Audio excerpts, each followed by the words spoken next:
The final episode opens with Alex being held hostage by the evil Empire. The alien tortures her and questions her about her parents' whereabouts. The alien has the ability to watch Alex's origin story. In the flashback, Dr. Rose and Dr. Rose are shown arguing while their daughter Alex was drawing and singing. Alex then announced that she finished her robot. Her mother was surprised when her daughter stated that she designed the robot to protect them from the scary monsters from the dimensional anomaly. Just then, the alarm started blaring. The father realized that the Orth had reformed and stabilized, but the mother was baffled since the energy source wasn't sufficient to maintain permanence unless it was being fed from an artificial energy source on the other side. Alex's mother decided to take the orbital shuttle to observe the anomaly up close. The two parents started arguing about who should go until Alex intervened and suggested they both go. She promised that she'd continue with her robot project. Alex then headed to the EDF command to see her parents leave. Dr. Rose and Rose explained to Creed that they needed to go on the trip to confirm whether the anomaly was created by some form of intelligence or not. The two parents assured Creed that Alex would help him in case of emergency. Creed was confused by the statement as he didn't believe a 3-year-old could save them from disaster, but Alex reassured him that she was making a giant robot that would protect them. The two parents launched and confirmed that they reached the anomaly. The two doctors then saw weird energy readings. Alex figured that they were monsters. The doctor's shuttle then got sucked into the Orth, and the command lost contact with them. Alex screamed and cried when she saw her parents gone. In the present day, Alex explains to the alien that she has no clue where her parents are. The alien is sick of her and contacts the Overlord Master to reveal that she has Alex, but extracting information from her has been ineffective.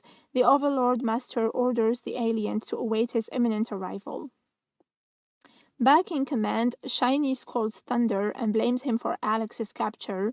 Creed intervenes and blames himself for Alex's fate. Shiny believes that Dr. Starface knows where to find Alex, but Creed reveals that the doctor is on the other side of the Orth. Dr. Starface is actually on Alex's parents' shuttle. He promises them to save their daughter. He wishes he could contact Shiny and Thunder since they have enough firepower to pull the Overlord Master's focus so he can rescue Alex. Creed manages to contact Dr. Starface. Colonel Creed is astonished to see Dr. Rose and Rose as it's been a long time since they last spoke. Dr. Starface has a plan. He, Shiny, and Thunder head to the Orth. He reveals to the two robots that they're coming. Back in command, the staff notice that the Orth is expanding and the energy levels are off the charts. They all see when a Calexian obliterator comes out of the anomaly. Dr. Starface warns that no one has ever beaten one. The three decide to distract it. Dr. Starface infiltrates the shuttle. Meanwhile, Alex is brought before the Overlord Master, who threatens to destroy her robot's friends. But Alex makes fun of him, stating that she's not scared. The alien slaps Alex, then the Overlord starts zapping her. He orders his servants to take her to the brig in order to torture her. The two robots then notice the obliterator leaving. Thunder figures that they are moving into the next phase of their invasion, so the two robots decide to strike. Back on Earth, an elderly and his dog Tango see the obliterator landed on the desert and flee the city of Titanopolis. Colonel Creed orders its evacuation. Shiny and Thunder see as a kaiju comes out of the giant hand and readies itself to attack. Inside the ship, Dr. Starface spots Alex, but her cell is guarded by 4 aliens. He shoots them all and saves her. The two are happy to see one another and Alex kisses him. She's then shocked to learn that her parents are still alive. Back on Earth, the two robots are unable to beat the kaiju, given that it has a metallic armor that doesn't exist on the periodic table. Alex gets emotional when she contacts her parents. Her mother tells her what she must do in order to save the Earth. Shiny gets stomped on by the kaiju, but reinforcements arrive. Thunder rushes to lift the kaiju and save Shiny before the big one strikes. A huge missile strikes the kaiju, but it leaves it unscathed, and the two robots are shocked. Inside the shuttle, Alex contacts the two robots and orders them to merge in order to form a mega robot. She explains that her parents retrofitted Shiny to combine with the projected future robot she would create. The two robots need to disengage their ion regulators, though, and this process is risky as it can kill them. Colonel Creed is against the idea as he doesn't want to lose the Earth's best defenses. The two robots proceed with Alex's commands and merge, and it works. The two become one giant, powerful robot. Creed nicknames it Supergiant Robot Brothers. The two robots exist within one another and talk to each other. They feel like their identities are mixed into one another. They strike the gigantic hand and manage to deal some damage to it. The Overlord Master gets mad and orders a full attack. The gigantic hand releases 5 Terratrons, but the Supergiant Robot Brothers destroy them all. The Overlord Master realizes that the combined form of the robots is more powerful than their Terratrons, so he decides to regenerate and leave. Creed is sick of this and takes action.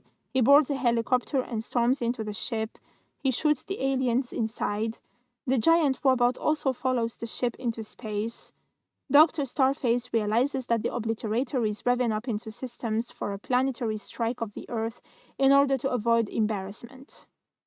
The Supergiant Robot Brothers strike the ship with all their might, but are unable to stop it from reaching the Earth. Thunder decides to get closer to the Earth to be effective. The two robots release a full power beam into the Earth to reverse its gravimetric waves to act as a tractor beam. They intend to pull the ship back into the Earth. Dr. Starface and Alex escape through the hangar bay, but the aliens chase them and they're trapped. Colonel Creed arrives just in time to save them. He shoots the remaining aliens and they get on the shuttle that the kids fly. The kids then see that the two robots' power levels are maxed out and fall into the Earth's gravity. Alex's parents then explain what they have to do to beat the Claw ship. They need to hit its engines with a hyper torpedo. The explosion will also close the Earth for good. Alex gets emotional as she won't see her parents ever again. Dr. Rose and Rose bid their farewells, and Alex launches the torpedoes and the plan works. The Claw ship is sucked into the Earth and the anomaly closes permanently. Creed and the others are excited. On Earth, Shiny tries to awake Thunder, who had a rough landing. He gets emotional, thinking that Thunder is dead. Thunder then awakes. He was alive the whole time and he just wanted to see Shiny's reaction. Thunder then asks him to help him up, but Shiny refuses as he doesn't want to be fooled twice. But in truth, Thunder is really struggling and screams for the medics while Shiny walks away. The season ends with scenes of the evil Empire, where the Calaxian Obliterator reconnects with the rest of the machinery.